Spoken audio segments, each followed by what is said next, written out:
विवाह कब करना चाहिए। देखिए, बेटी का अगर आप एक बेटी के पिता है तो सोच समझ करके विवाह करेंगे। विवाह करने से पहले हर एक पिता सोचता है कि बेटी का जब शादी हो जाए, घर परिवार बढ़िया मिल जाए, उसके पति अच्छा मिल जाए, तो विवाह करने से पहले हर एक माता पिता इस बात को जरूर ध्यान से सुनिएगा। और केवल सुनना ही नहीं, इसको आप अपना करके भी देख लीजिएगा, रिजल्ट बड़ा अच्छा मिलेगा। कौन सी चीजों का ध्यान रखना चाहिए। कहते हैं बेटी का विवाह कौन से महीने में करना चाहिए, कौन से महीने में करने से क्या फल मिलता है।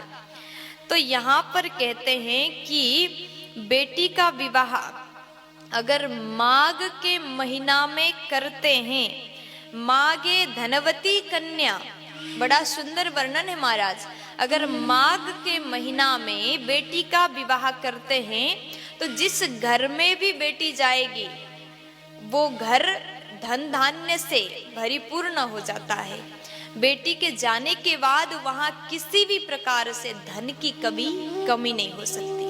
अगर माघ के महीना में बेटी का विवाह हो जाए तो वो घर धन धान्य से पूर्ण होता है। माघे धनवती कन्या। और दूसरी बात ध्यान से सुन लेगा, फाल्गुन महीना। अगर फाल्गुन के महीना में बेटी का विवाह होता है, बेटी का विवाह संस्कार फाल्गुन के महीना में होता है, तो उस बेटी के पति का उम्र बड़ा लंबा हो जाएगा। हर पत्नी चाहती है कि हमारे पति का उम्र बढ़ जाए, लंबा उम्र हो जाए। फाल्गुने सुभगा भवेत, वो स्त्री, वो बेटी हमेशा सौभाग्यशाली रहेगी। इसलिए फाल्गुन में विवाह करने से पति का लंबा उम्र हो जाता है। और फिर कहा बैसाख महीना और ज्येष्ठ महीना, ये भी बड़ा सुंदर, बड़ा ही उत्तम माह है, बैसाख और ज्येष्ठ। अगर इन 2 महीने पर आप अपनी बेटी का कन्यादान करते हैं, बेटी का विवाह करते हैं, तो उस बेटी के पति, आपके दामाद, आपकी बेटी को बहुत ज्यादा प्रेम करेंगे।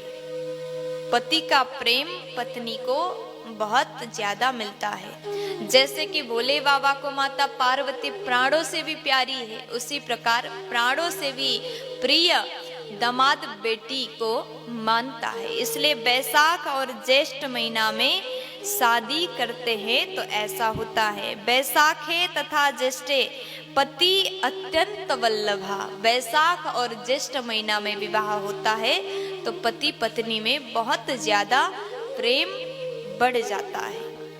और उसके बाद में वर्णन आता है, आषाढ़ में विवाह हो गया तो कुल वृद्धि होती है। अगन महीने में विवाह होता है, ये भी शुभ है, ठीक है, शुभ है अगन का महीना भी। और सावन में विवाह अगर होता है तो इस समय विवाह नहीं करना चाहिए, क्योंकि इस समय देवता सोए हुए होते हैं। देखिए, विवाह संस्कार में मंत्रों का उच्चारण होता है। देवशयनी एकादशी के बाद में देवता सो जाते हैं तो उस समय मंत्र द्वारा देवता को परेशान करके, भगवान को परेशान करके उठाते हैं, तो उस विवाह में इतना ज्यादा सुख नहीं होता।